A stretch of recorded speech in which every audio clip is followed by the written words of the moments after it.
आज की जो कहानी मैं आप लोग को सुनाने और बताने जा रहा हूँ, ये कहानी जोधपुर से शुरू होती है। जहाँ पे एक लड़का होता है, बहुत होनहार होता है, बहुत अच्छा होता है, अपनी पत्नी पे बहुत विश्वास किया करता था।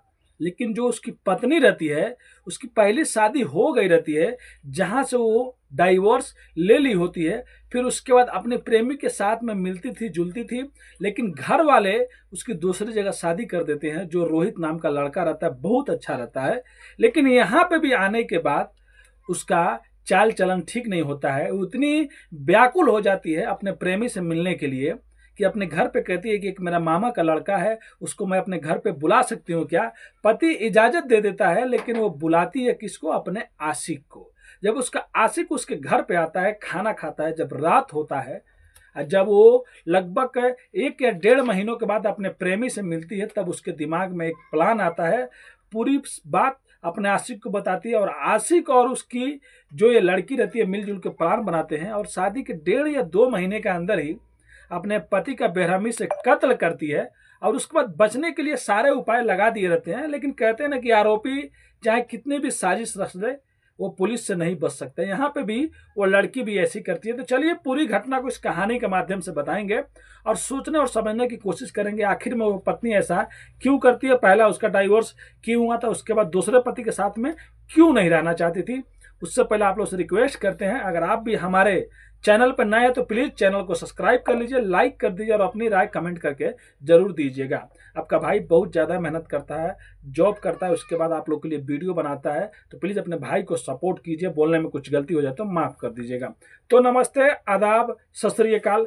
आज की जो सच्ची घटना मैं आप लोग को सुनाने और बताने जा रहा हूँ, ये 6 मई 2016 की है। राजस्थान के जोधपुर जिला का वहीं पे एक परिवार रहा करता था, जिस परिवार में एक होनहार लड़का रहता है जिसका नाम रोहित रहता है। कुछ वक्त पहले ही रोहित की शादी हुई रहती है। रोहित बहुत खुश होता है क्योंकि उसकी दुल्हन बहुत खूबसूरत होती है, उसके घर वाले भी बहुत खुश होते हैं। लेकिन 6 मई 2016 की रात रोहित अपना हाथ काट लेता है और रोहित हाथ काटने के बाद उसकी खुदकुशी कर लेता है। फिर बाद में पुलिस आती है। पुलिस आने के बाद पता चलता है कि रोहित तो अब इस दुनिया में है ही नहीं, लेकिन ये मामला खुदकुशी कराता है। उसके बाद पुलिस अब घर वालों से पूछताछ करती है और जो रोहित की पत्नी रहती है, कुछ महीना जो पहले शादी हुआ रहता है इनमें, उन सबसे पहली शादी करता है। तो पहली विटनेस रहती है रोहित की पत्नी, जिसका नाम सीमा रहता है। सीमा से पुलिस ये पूछती है कि बताओ, तुम जब तुम्हारा पति खुदकुशी किया तब तुम कहाँ पे थी? क्योंकि उसका पति का जो हाथ काटा रहता है, खून बहने से उसकी मौत हो गई रहती है। तो पत्नी कहती है कि मैं सोई हुई थी और सोने के बाद लगभग 11 या 12 बजे रात को जब मेरा नींद खुला तो मेरे को कुछ गीला गीला महसूस हुआ बेड पे। मैं लाइट चालू किया और लाइट चालू करने के बाद जब मैं देखी तो मैं चिल्लाने लगी, चीखने लगी। मेरा पति का हाथ नीचे पड़ा हुआ था, वो बेहोश से पड़ा हुआ था। मैं अपने मम्मी पापा यानी कि सास ससुर को बुलाई, तो बाद में पता चला कुछ पड़ोसी लोग भी आए, तो उनका पति जो था रोहित वो मर चुका था। अब आस पड़ोस के लोग भी ऐसा ही बता रहे होते हैं। लेकिन दूसरा जो विटनेस रहता है वो माँ और पिता रहते हैं। माँ पिता से पूछा जाता है तो वो लोग भी यही कहानी सुनाते हैं कि उनकी मतलब जो बहू रहती है उसने चिल्ला के उन लोगों को बुलाया रहता है। लेकिन पुलिस को एक चीज समझ में नहीं आता है कि पत्नी किस हालत में सोई थी, किस नींद में सोई थी कि उसका पति वहीं पे खुदकुशी करता, अपने हाथ का नस काटता, वो भी इतना ज्यादा जिसमें हड्डियां दिखने लगती है, और पत्नी वैसे बेहोश सो रही होती है। लेकिन पुलिस का काम है शक करना। पुलिस जो खून रहता है और कैमरा रहता है, फोटोग्राफी होता है क्राइम का सीन का, जहाँ पे ये सब चीज हुआ रहता है, तो पुलिस को एक चीज समझ में नहीं आता है। क्योंकि पुलिस आधा 1 घंटा के अंदर आ गई रहती है, और जब खून धीरे धीरे हाथ में से बहेगा तो समझ सकते हैं वो खून डायरेक्ट तो काला होगा नहीं जब तक 2-3 घंटा होता नहीं है। मतलब अगर कोई खून 2-3 घंटा हो जाता है तो काला पड़ने लग जाता है या तो जमने लगता है। लेकिन जो खून उस बिस्तर पे, उस जमीन पे मिला था घर में, वो खून जमा हुआ था, फोटो में साफ साफ आया था। तो पुलिस को पहला शक ये जा रहा था कि इसका लग रहा है कि मर्डर हुआ है, क्योंकि धीरे धीरे अगर खून हाथ में से बहता तो वो मतलब खून जमता नहीं, तो किसी पर शक करने का भी अभी पहले गुंजाइश नहीं है, क्योंकि पोस्टमार्टम रिपोर्ट जब तक आएगा नहीं। और दूसरी बात ये रहती है, जब रोहित की माँ और पिता से पूछा जाता है कि ये बताइए रोहित लेफ्ट राइट था या राइट हैंड वाला था। मतलब बहुत से लोग ऐसे होते हैं जो दाहिने हाथ से ज्यादा काम करते हैं, कोई भी काम होगा तो इस हाथ से करते हैं। बहुत आदमी ऐसे होते हैं जो लेफ्ट हाथ से करते हैं। लेकिन इसमें जो ये कहानी रहता है, इसमें जो रोहित का हाथ कटा रहता है वो राइट हैंड का, मतलब दाहिने हाथ का कटा हुआ रहता है। और जो भी रोहित काम करता था वो दाहिने हाथ से करता था। तो आसान है कि दाहिने हाथ से बाएं हाथ पे कट मारना, लेकिन ऐसे कैसे हो गया कि बाएं हाथ से दाहिने हाथ पे कट मार दिया। जो एक्सपर्ट रहते हैं, पुलिस के साथ में फोरेंसिक टीम वाले रहते हैं, उनको भी ये बात हजम नहीं होती है। लेकिन अब बस पोस्टमार्टम रिपोर्ट आने का इंतजार रहता है। पुलिस को ऑलरेडी डाउट रहता है कि ये खुदकुशी नहीं है, ये मर्डर है। लेकिन जब बाद में पोस्टमार्टम का रिपोर्ट आता है, और पोस्टमार्टम का रिपोर्ट आने के बाद जब उसमें जो चीज लिखा रहता है वो सब चीज साफ क्लियर कर देता है कि रोहित का खुदकुशी नहीं किया था, उसका मर्डर हुआ है। पोस्टमार्टम रिपोर्ट में ये लिखा गया रहता है कि रोहित का मौत खून बहने से नहीं हुआ है, रोहित का मौत दम घुटने से हुआ है। अब पुलिस को डायरेक्ट, भाई अंदर बीबी थी, अब बीबी से अच्छे से पूछताछ करेंगे। लेकिन पुलिस अब बीबी से पूछताछ करने जाती है तो देखती है कि वो बार बार बेहोश हो रही है, गिर जा रही है, और घर के लोग भी सब कोई सोच रहा है, बोल रहा है कि इसकी नई नई शादी हुआ था। तो पुलिस सोच में पड़ जाती है, अगर हम लोग इसकी बीबी को उठाएंगे जो सीमा रहती है और इससे पूछताछ करेंगे तो शायद अगर बाद में कातिल कोई और निकल गया तो पुलिस भी फंस सकती है। तो चलो अब सीमा का अच्छे होने का इंतजार करते हैं। लेकिन उससे पहले पुलिस अब सीमा की बैकग्राउंड, उसका कॉल डिटेल, जो भी मोबाइल में हिस्ट्री सब निकालती है, सीडीआर उडियार। तो पता चलता है कि ये जो सीमा रहती है ना, ये बहुत खूबसूरत रहती है और इसकी पहली शादी नहीं दूसरी शादी हुआ रहता है। मतलब पुलिस अब धीरे धीरे सब चीज पता लगा रही है। जो ये सीमा रहती है, इसकी पहली शादी जहाँ पे हुआ था वहां पे थोड़ा सा इसको कंफर्टेबल फील नहीं होता था, कहीं घर से निकल नहीं पाती थी।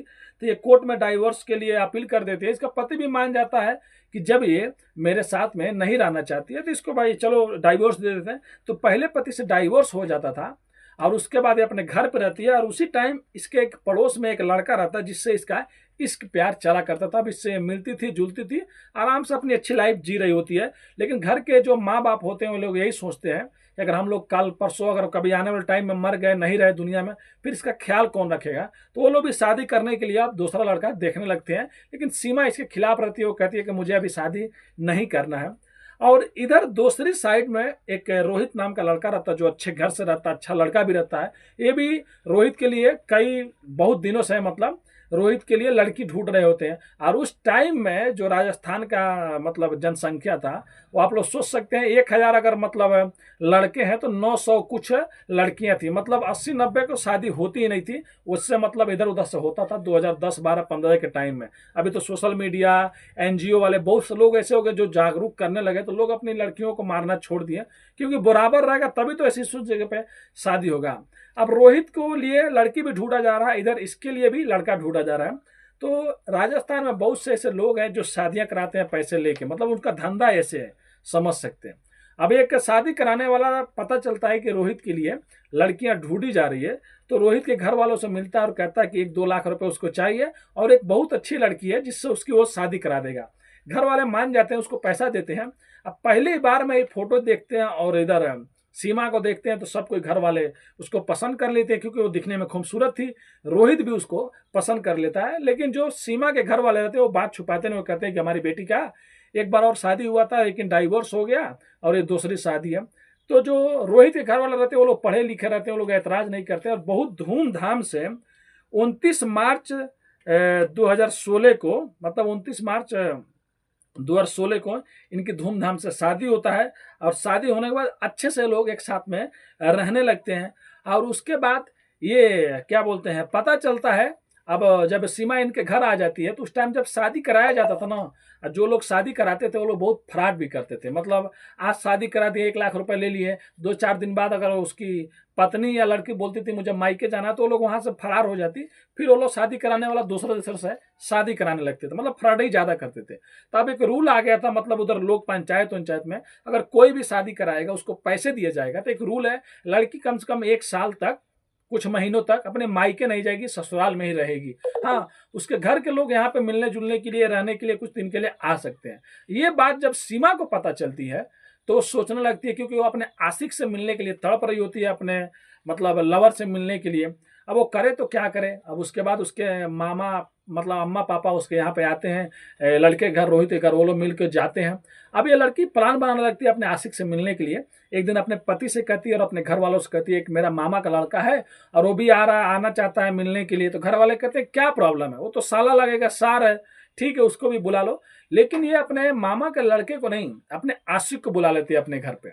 और अपने आशिक को घर बुलाने के बाद और उसके बाद वो घर पे आता है। और घर पे आने के बाद ये लोग बाद में कुछ बात उत करते हैं, फिर वो 1-2 दिन रहता है वहां से, फिर वो चला जाता है। अब पुलिस इधर सब चीज पता लगा लेती है कि ऐसी ऐसी घटना था, इसका एक लड़के से अफेयर चल रहा था, वो इसके घर भी गया था। तब पुलिस उसके घर जाती है और ऐसे उससे सीमा से बात करती है, जैसे सीमा को लगे नहीं कि पुलिस को सब चीज मालूम चल गया है। अब पुलिस जाकर सीमा से वही बात पूछती है, फिर वही कहानी सीमा सुनाती है कि मैं रूम में थी और मैंने हाथ को देखा नीचे गिरा हुआ, लाइट बारा, फिर मैं चीखने चिल्लाने लगी। फिर पुलिस कहती है ठीक है, पुलिस स्टेशन में आपको चलना पड़ेगा, कुछ फॉर्मेलिटी है, वहां पर भी कुछ पूछताछ होगा। तो सीमा को लगता नहीं कि वो पकड़ी जाएगी। जब सीमा को वहां पर लेके जाया जाता है और जब ये पूरी कहानी पुलिस खुद सुनाती है, पोस्टमार्टम रिपोर्ट का, और जो खून जमा रहता है वो, और उससे आशिक के भी बारे में, तब सीमा को बस सच्चाई बताना ही पड़ता है। सीमा टूट जाती है और सीमा एक कहानी सुनाती है। सीमा कहती है कि मैं मिलने के लिए उससे बेचैन थी, उससे बेकरार थी। उसके बाद मैंने ये बोला अपने घर वालों को कि मेरा मामा का एक लड़का है, वो आना चाहता है। तो मेरे घर वाले तो रेडी हो जाते हैं और मैं वहां पे जा नहीं सकती थी अपने मायके, क्योंकि ये नया रूल ये लोग लगा दिए थे, 1 साल के अंदर जाना नहीं है। तो मैं मिलूंगी तो मिलूंगी कैसे, और मैं मतलब मर्डर भी नहीं करना चाहती थी। लेकिन जब मेरा आशिक आता है घर पे, खाना वाना खा लेता है, रात को इनको टाइम मिलता है, तब ये लोग प्लान बनाते हैं। वो कहते हैं कि पहली तो मैं डाइवोर्स ले चुकी थी, अगर दूसरी भी डाइवोर्स लगी तो कोई फायदा नहीं है, फिर से ये लोग शादी करेंगे, ये करेंगे। उससे अच्छा क्यों नहीं इसको हम लोग खत्म कर देते हैं, जो मेरा पति रोहित है। और इसको खत्म करने के बाद इसकी जो भी जायदाद है वो मेरे को मिल जाएगी, मैं विधवा भी हो जाऊंगी, और उसके बाद शायद तीसरी शादी मेरे घर वाले करेंगे नहीं, फिर मैं अपने आशिक के साथ में हमेशा लगी रहूंगी और उसके साथ में रहूंगी। मतलब ये उसी दिन इन लोग का प्लान बनाते हैं जिस दिन ये मामा का लड़का बन के उसका आशिक उसके घर पे गया रहता है। उसके बाद वो कहता है तुम मर्डर कैसे करोगी। फिर उसके बाद जो सीमा रहती है, अक्सर सीरियल देखा करती थी, क्राइम शो देखा करती थी। फिर एक दिन वो प्लान बनाती है जो उस क्राइम में हुआ करता था, जो शो में हुआ करता था। ये बात रहता है 6 मई 2016 की। जब रोहित आता है तो ये बन ठन के बैठी रहती है, एकदम मेकअप वेकअप लगा के, और रोहित से कहती है कि आज हम लोग एक खेल खेलेंगे। रोहित पहले से ही खुश रहता है क्योंकि उसकी बीवी खूबसूरत होती है, नई नई शादी हुई रहती है। तो रोहित कहता है ठीक है, कौन सा खेल है। तो वो कहती है कि मैं सबसे पहले आपका पैर हाथ बांधूंगी और उसके बाद बताऊंगी आगे क्या करना है। रोहित भी बेचारा मान जाता है, कहता है ठीक है, तुमको जो अच्छा लगे तुम वैसा खेल खेलो, मैं खेलने के लिए तैयार हूं। रोहित का सबसे पहले पैर बांध देती है, हाथ बांध देती है, उसकी मर्जी से। रोहित को यहां तक भी नहीं लग रहा है कि उसका मर्डर होने वाला, वो तो समझ रहा है कि उसकी पत्नी मतलब आज 1.5 महीने से उसके साथ में रह रही है, तो कोई चीज उसके बारे में उसको पता नहीं चलता, अच्छे से भाई पति पत्नी रह रहे हैं, कोई झगड़ा भी नहीं हुआ। और जब उसका हाथ पैर बांध देती है तो कहती है देखिए अब मैं आपके गला दबाने वाली हूँ। तो वो कहता है कि क्या तुम मुझे मारोगी क्या। वो कहती है नहीं मारूंगी क्यों, ये तो खेल में है। अब वो खेल खेल रहा है, लेकिन जो सीमा जो पत्नी रहती है वो बैठ के उसके सीने पे और पूरी ताकत के साथ उसका गला दबाती है। एक बार वो कहता है भी है कि क्या तुम मुझे मारने के लिए इतना तेज दबा रही हो, लेकिन दोबारा बेचारा कह नहीं पाता क्योंकि हाथ बंधे रहते हैं। अब समझ लीजिए पलंग जो हुआ होगा चारपाई में, पैर उधर बंधा हुआ है, तो बेचारा कैसे छुड़ा सकता। अगर हाथ भी या पैर भी इधर उधर से रहता तो मार लेता, बच जाता।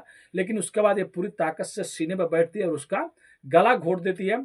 और गला घोटने के बाद वो दम तोड़ देता है, मर जाता है।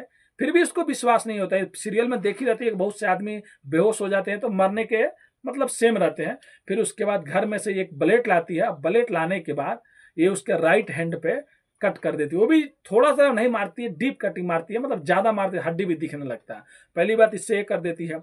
और उसके बाद तब तक उस रूम में बैठी रहती है जब तक उसके जिस्म से पूरा खून बह के नीचे नहीं चला जाता है, बेड पे नहीं चला जाता है। जब पूरा खून बह जाता है, चला जाता है, उसके बाद चीखना चिल्लाना चालू कर देती है, अपने सास ससुर को बुलाती है, फिर आस पड़ोस को लोग आते हैं, फिर पुलिस आती है। लेकिन यहीं पर वो गलती कर देती है। मालूम है क्यों।